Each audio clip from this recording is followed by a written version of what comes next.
What's up, good people? Mark Holmes here, and as always, I want to say thank you all for watching, commenting, subscribing, and being part of the Joe Boo Sports Report. Without you guys, as well as you ladies, you know that this literally does not work.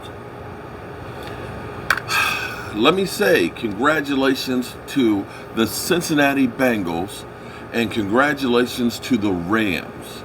And let me issue an apology to Matthew Stafford, that Matthew Stafford is better than what I gave him credit for. Let me give credit where credit's due.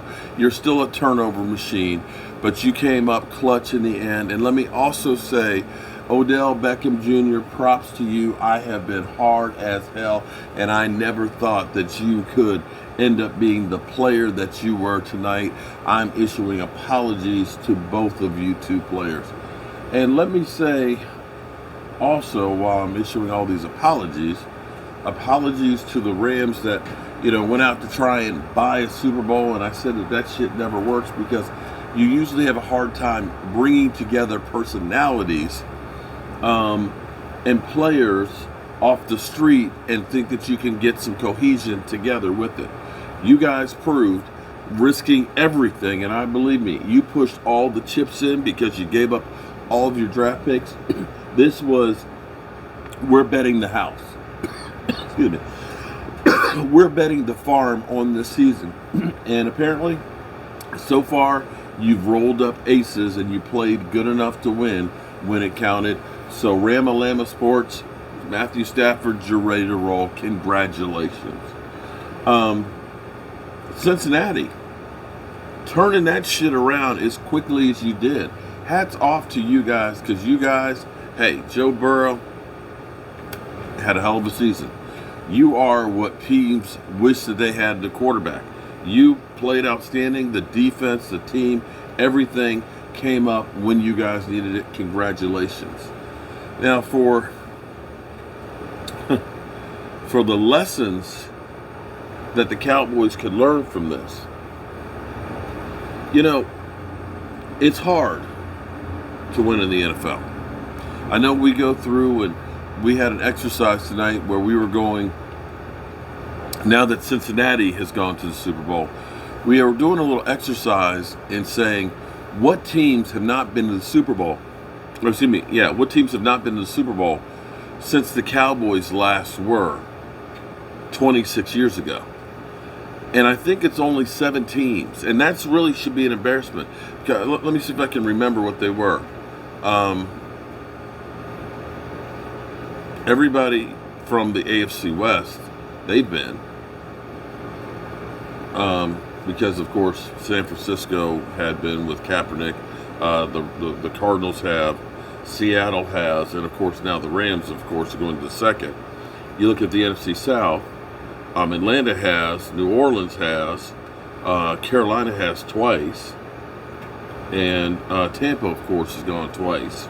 So that whole division is gone. The NFC North, you look at the only one that hasn't been would be the Lions and the Vikings. Those two. And Washington. Those 3 teams are the only teams from the NFC that haven't been to the Super Bowl since the Cowboys have. And I'll say the Chargers haven't from the AFC. The Jets, Miami, Buffalo, Texans. And I think that's it. Only 8 teams have not been to the Super Bowl in the time since the Cowboys last went to one, which should be an embarrassment for the Cowboys. In fact, the fact that you've had Carolina, who was an expansion team, go twice. The Seattle Seahawks go 3 times. The Cardinals go.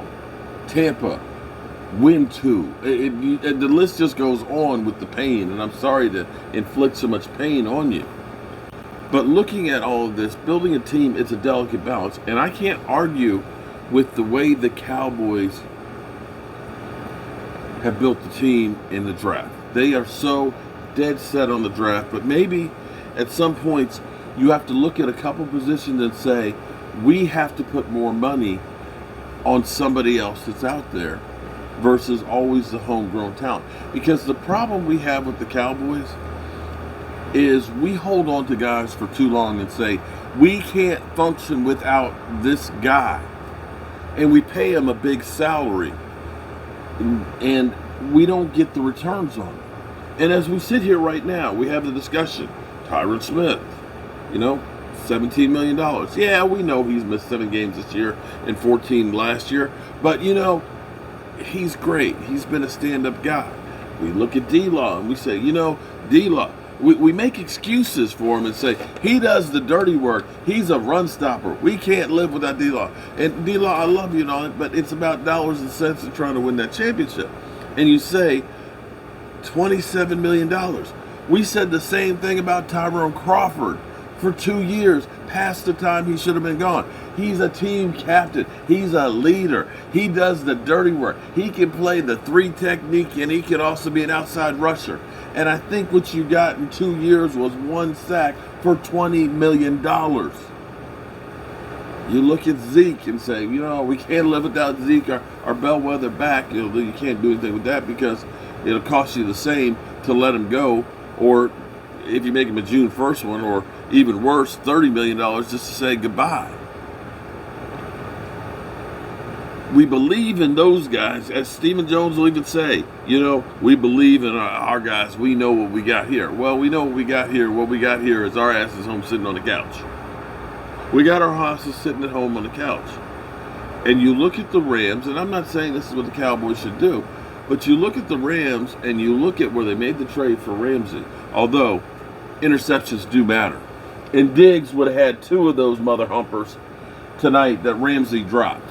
Ramsey may be a great cover guy, but those interceptions are game changers. And in fact, that one that was dropped, that was like a punt from Matthew Stafford, it was a gift from God, and dude dropped it. I don't know how you drop that kind of an interception, but you catch that one, that game is over.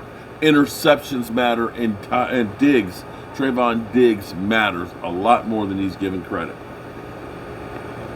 But they made the move to get Ramsey. They made the move to get Odell Beckham. They made the move to get Von Miller, although Von Miller's only had really 1 great game. But they made moves. They weren't scared to make them, to put together a team. And they said, these are the pieces we need. And God, oh God, can you look what Aaron Donald does in the middle? Do you understand the pressure that he can yield against a quarterback? Do you understand that that's where everything starts, is the defensive line? We don't seem to believe that. We're always worried about a cornerback or wide receivers, and we don't focus in on the things that matter. For God's sakes, if tonight didn't show you what you must have late in the season, you must have a pass rush and a defensive line that can stop the fucking running game. No ifs, ands, or buts. You must have those things. And for God's sakes, you got to have the opposite, because for every action, there's an equal reaction. You got to have an offensive line. Hate Dak all you want. I don't give a rat's ass. But if you do not fix the offensive line and get some more cohesion between Tyler Badish playing titty games up here because guys get under his pads, between Connor Williams being the freaking penalty magnet, between Tyron Smith getting more in and out of the damn lineup and being injured, and Lyle Collins not being the guy he was, this offensive line is a mess. Our defensive line is closer, but you still need that piece in the middle that's going to shut everything down. And that's the lessons that I take away from these games.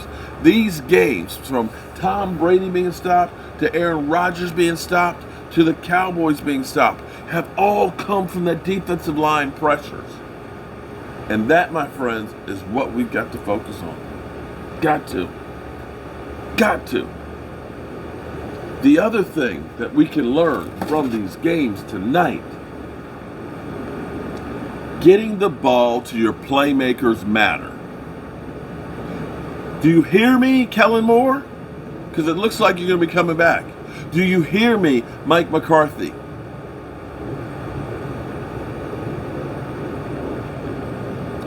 They got the ball to Deebo Samuels, and Deebo Samuels did everything he could.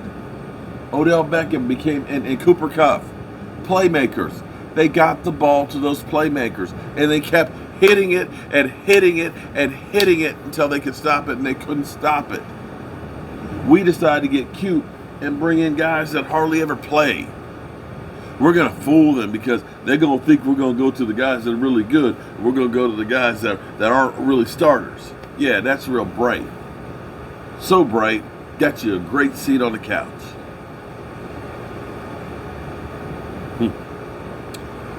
So, congratulations, Cincinnati. Congratulations, Rams. And yeah, I'm salty as hell. As always, I appreciate each and every one of you guys. Shout out to you guys. We have our Cooking and Tailgating with Joe Boo channel. We are over 300 subscribers in our first week starting out. Shout out to you guys. So far, I'm down about 4 pounds on the week, getting back on keto. And let's see if I can actually get myself down 20 pounds by the time the season comes around. Maybe we'll get crazy and say 30. After 30 pounds, I look emaciated. But anyway, appreciate y'all. And I will see you guys later. Oh, so people during the live stream were asking about the butcher blocks and some of the carvings and stuff.